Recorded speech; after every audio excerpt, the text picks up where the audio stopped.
and Head Rock and some of the other hip hop artists here. What kind of pressures do you think you have to engage in order to make good music that offers important commentary on gender relations when the industry itself is so kind of saturated with, you know, the contrary in terms of uplifting music that women can appreciate or that can kind of enhance or improve relations between men and women within the music scene? Well, you know, I hate to be a big tattletale about the music industry that we see, because, you know, music is music, but in order to change the generations, I believe that we have to really go more so within ourselves. We can't really depend on what's popping right now or who's hot. We need to really start depending on who am I as a person, and how am I gonna just be myself instead of being the next man?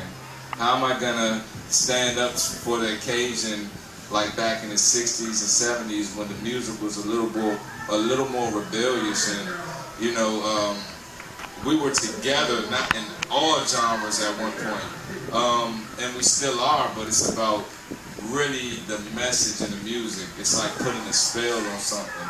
That's why we call it spelling, okay? We want to make sure that the music we put out is for the kids. When I was younger, my mother never let me buy parental advisory albums.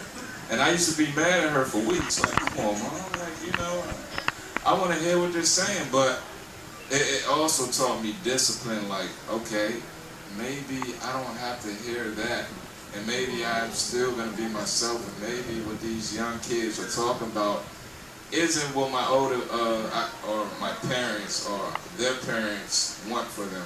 It's something that we all just want to do. We want to compete, and we need to understand that we're not getting any younger. We need to just get smarter. We need to become more one with ourselves, you know, like just master ourselves more. And I believe that's what an artist is, mastering your craft. Thank you. If you can, maybe play another beat or give us some more of your lyrical content, and then we should have time for some questions from the audience. My good friend Chris Styles mentioned to me, I guess on Friday, he said, you should, Chris Styles in the crowd, by the way, amazing artist. He showed me exactly what craft is in mastering. He said, man, you didn't bring your Pro Tools session out here, maybe you should do that. Maybe you should bring it out here and share it with these wonderful folks. So, you know, I want to thank him for that. He definitely opened my mind. And that's why we're here, to be around creative artists like that. You know, artists who aren't selfish, who would give you some type of sense of knowledge that they have, you know. So, this next record, who's heard of Adele before? Yeah, that's a no-brainer, right? She's popping, she's hot, she's amazing. And I had the opportunity to listen to her song Hometown Glory on the radio, and I was like, man, it's so good that I don't even want to touch it. But my soul and my fingers said, man, just go ahead and see what you can do with it. I don't plan on using this for anything. I figured I'd just make something exactly for the Smithsonian. So what I'm gonna do is, this is the Hometown Glory sample right here, actually. And where I got it from, I'm gonna show you exactly how it was made.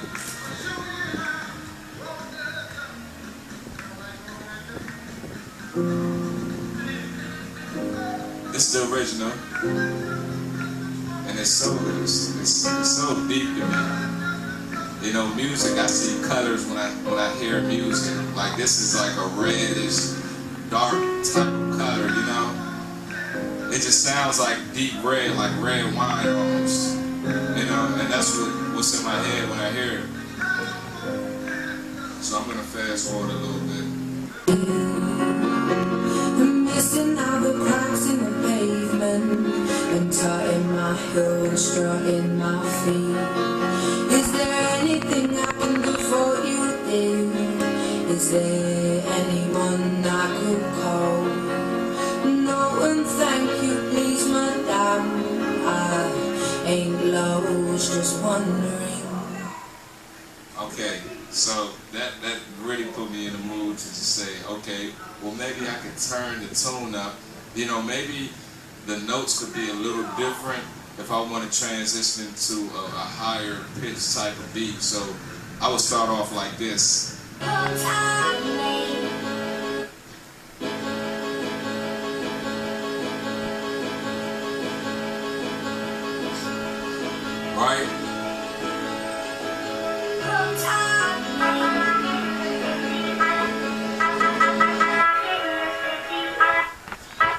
And I have two different tracks going on, right?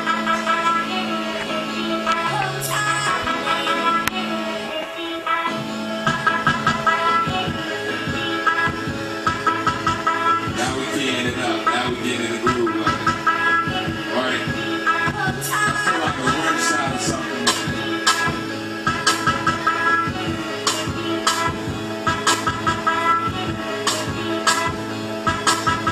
A little more excitement.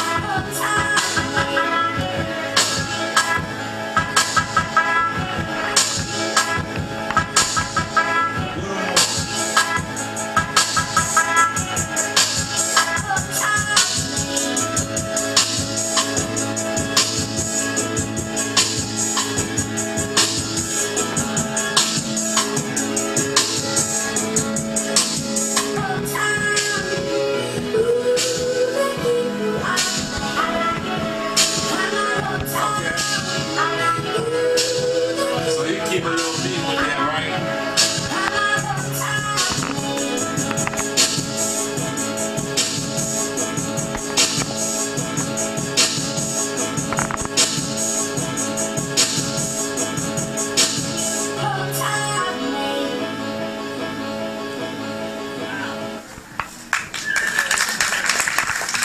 Thank you. Well, it looks like we only have a couple of minutes, so maybe we can take one or two questions from the audience. Do we have a microphone going on? Any questions? Okay. The guy in the front holding the camera. I just want to say I'm proud of you. I'm his father, and I'm here today because I don't know what he's doing. This is, you know, I'm finding out just like you all how gifted he is and how he is using his talent. So I just want to remind him to don't forget to give out the website of and his Facebook page, as well as his sister and his brother, who are also creative. Thank you. I think we have a question for Diana.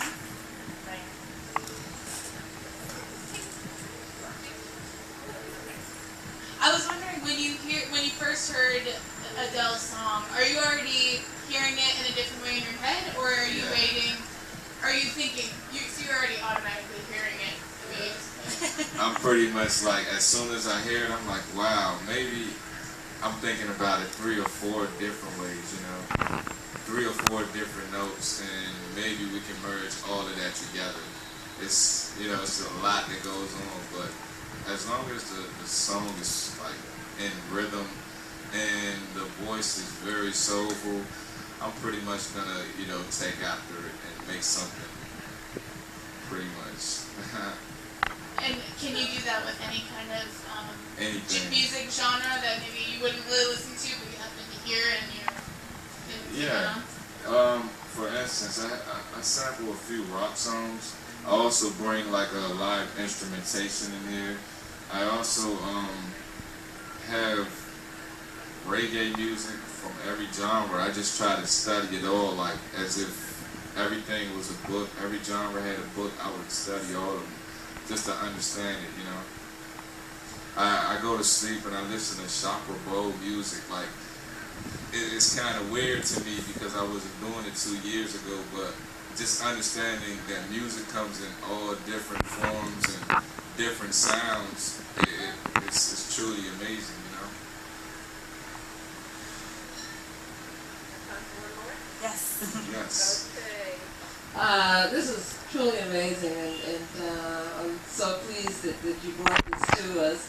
And now, I'm a visual artist, and one of the things that I recognize that when you are laying down beats, when you're creating your music, there's a correlate to what's going on with, BK is putting together the sculptors, and the muralists are pulling in all sorts of things. Now, are you inspired by other aspects of the arts, and do you think it's part of a overall culture, or could you comment a little bit on that? If you think about it, everything, like from everything that's created, it's based off the human anatomy, everything from the cars to the houses we live in, and art is no different. It's like you need that foundation before anything. You need to know exactly, before I build this tent, what is the first thing I need to put down? Do I put down this first? Do I put down the hut, or do I put the poles down first to give it some structure?